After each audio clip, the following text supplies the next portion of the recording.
Something massive enters a sea and headlines treat it like a single move on a chessboard, but the real game is not the ship, it is leverage. In any modern conflict, the side under pressure looks for one question: if I can't win the fight directly, what can I squeeze that forces the other side to feel pain anyway? That squeeze is rarely a tank battle or a dogfight. It is usually a system that touches everyone else. Energy routes, shipping lanes, insurance prices, market fear. One narrow waterway can create more political pressure than 100 speeches. That is why the focus shifts to a choke point, not because it is dramatic, because it is useful. If a country is losing conventional power, losing aircraft, losing major ships, losing organized command, its remaining options often become smaller, cheaper, and harder to predict. Fast boats, drones, missiles, threats that don't need total control, only enough uncertainty to make ships stop moving. And here is the key: sometimes you don't need to sink ships to freeze shipping. You only need to make the route feel unsafe. Now place a third aircraft carrier into that picture. It is not just more jets, it is the ability to separate missions. One carrier group can keep pressure on land targets, another can watch a second front, and a third can help pull the choke point out of the weaker side's hands. So the real question is not how powerful is this carrier. The real question is, which pressure point does it remove and what new risks does it create? Because when leverage is the battlefield, every move is aimed at the world outside the war zone too. And that's where this story truly begins. A choke point works because it turns geography into a weapon. Most seas offer options. Ships can reroute, spread out, or keep distance. But a narrow strait removes those choices. Traffic compresses, predictable lanes form, and that creates a different kind of vulnerability. Here's the mechanism that matters most: risk spreads faster than damage. If a few drones appear, or a few fast boats rush toward commercial vessels, the message is not only "we can hit you," the message is "we can make this route uncertain." And uncertainty has a chain reaction. Shipping companies pause departures, insurance premiums jump, captains demand clearer protection rules, ports adjust schedules, energy traders price in fear before a single barrel is missing. So a weak side can pressure dozens of countries without defeating a single navy. It can simply create a question the world can't ignore: is this route safe today? That is why escort missions are not only about shooting down drones, they are about restoring confidence. To reopen a route, you need three things working together. First, detection. You must see small threats: early drones, boats, launch points. Second, fast response. You must stop a threat before it gets close enough to scare everyone watching. Third, consistency. One safe day is not enough. The system has to feel reliable for weeks.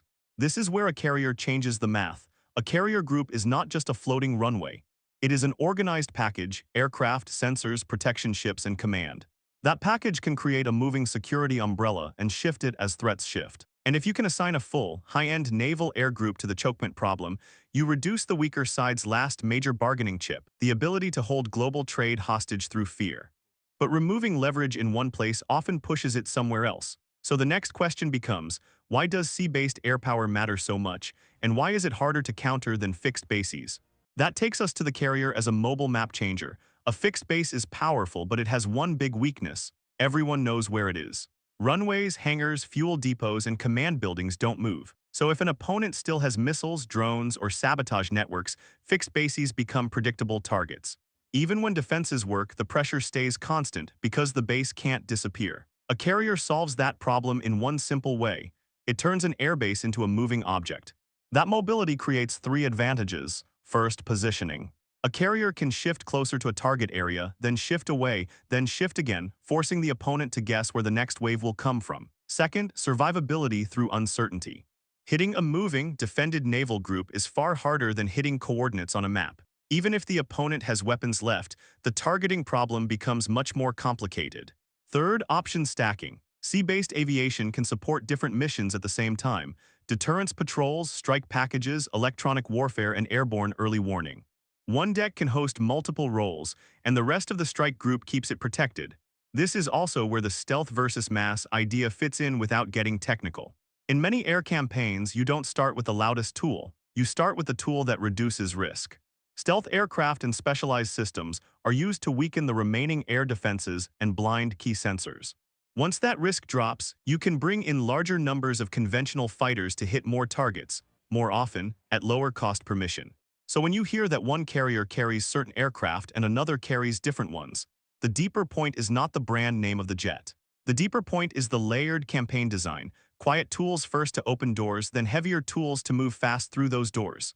Now add a third carrier into the region. That doesn't just increase firepower. It increases flexibility. It allows one group to focus on chokepoint security while the others sustain pressure elsewhere. Or it allows the entire system to rotate without losing tempo. And that brings us to the least discussed part of modern war, not the first week, the weeks after that. Because the real weapon is not one strike, it's the ability to keep striking without slowing down.